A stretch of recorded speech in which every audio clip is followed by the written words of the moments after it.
सुप्रभातम बच्चों। मैं संस्कृत गुरु दीपक कुमार गुप्ता आपका हार्दिक स्वागत करता हूँ।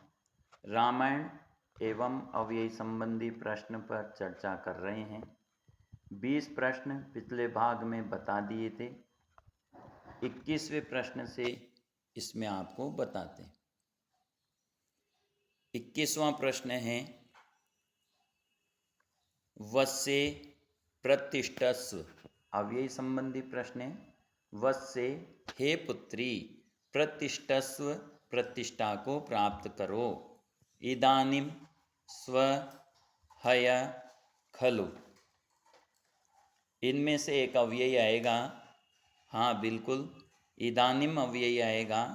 महर्षि कण्व शकुंतला से कहते हैं अभिज्ञान शाकुंतलम के चतुर्थ अंक में, जब वो ससुराल जाती है, वस्य प्रतिष्ठस्व इदानीम, हे शकुंतले, हे पुत्री, तुम इस समय प्रतिष्ठा को प्राप्त करो।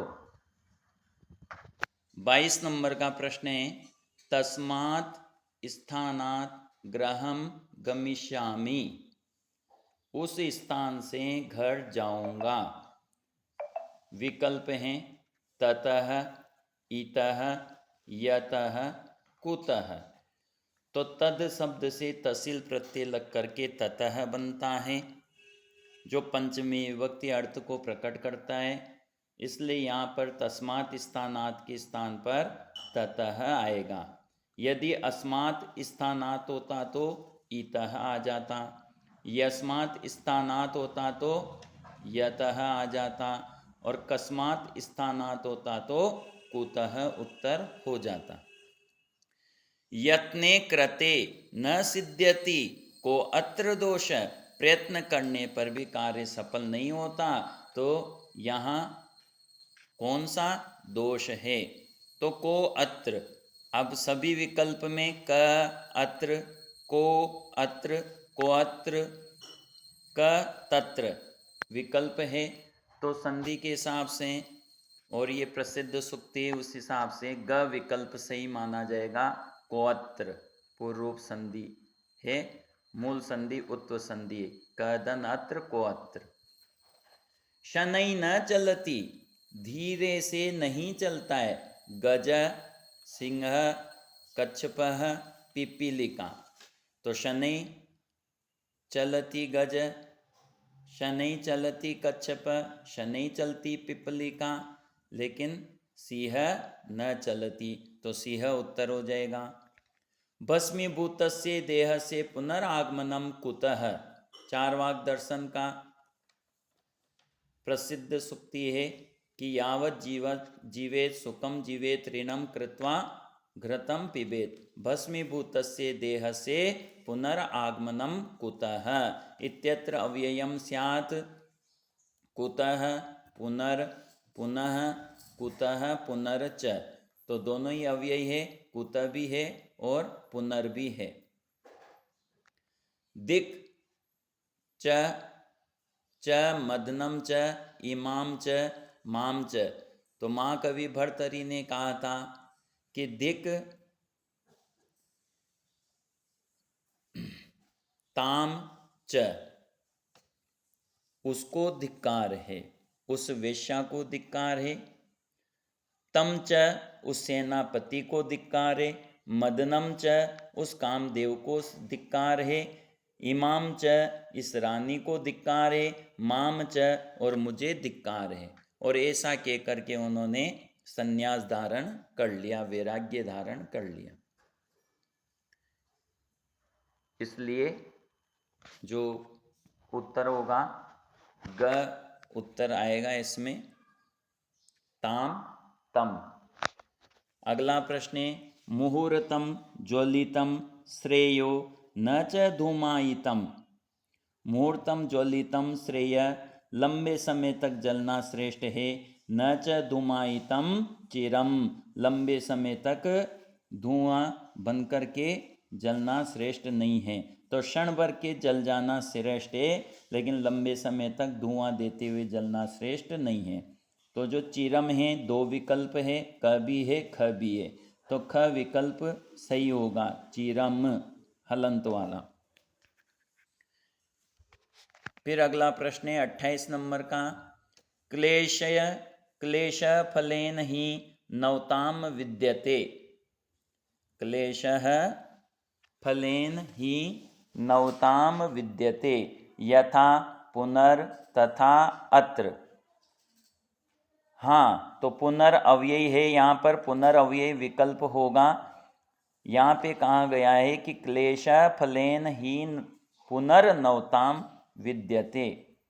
कोई हम कार्य करते हैं तो थक जाते हैं, तो फलेन फल प्राप्त हो जाने से क्लेश व थकान नवताम विद्यते, नवीनता को प्राप्त हो जाती है, वह थकान दूर हो जाती है और हमारा उत्साह बढ़ जाता है। ते निर्गुणम प्राप्य भवन्ति दोषा इत्यत्र अव्ययम स्यात्। ते निर्गुणम प्राप्य, तो प्राप्य यहाँ अव्ययी है, प्र उपसर्ग है, आप धातु है, ल्यप प्रत्यय है। तो ल्यप प्रत्यांत जो शब्द होते हैं वह अव्ययी कहलाते हैं। दिक्, तो दिक् के योग में द्वितीया होती है। जालमान जालमान जालमान जालमाना, तो ऐसे प्रश्नों के लिए शब्द रूप का ज्ञान होना आवश्यक है। तो क विकल्प जालमान सही होगा। 31 नंबर का प्रश्न है, भ्रमणम कर्तव्यम इदानीं शनै प्रातः अधुना। तो प्रातः भ्रमणम कर्तव्यम, सुबह घूमना चाहिए। भारत देशस्य प्रधानमंत्री श्री नरेंद्र मोदी वर्तते इत्थम इदानीं चिरम पूरा। तो इदानीं विकल्प होगा, इस समय भारत देश के प्रधानमंत्री श्री नरेंद्र मोदी है। धन्या सा स्त्री याम वेत्ति भर्ता यथा तथा अधुना इदानीं। सोचो क्या विकल्प होगा। हाँ, तथा विकल्प होगा।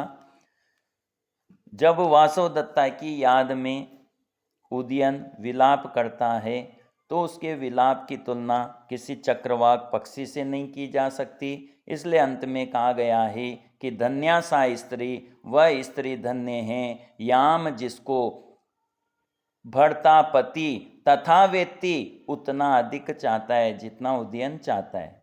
तो यहाँ पर तथा अव्ययी होगा।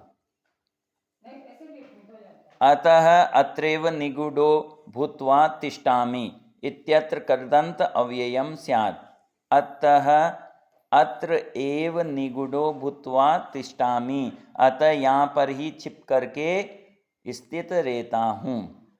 अतः अत्रैव भूत्वा सर्वैव, तो तीनों अव्ययी है, लेकिन प्रश्न ध्यान से पढ़ेंगे। इत्यत्र कृदंतम अव्ययम स्यात्, ये पूछ रहे कृदंत अव्यय कौन सा है।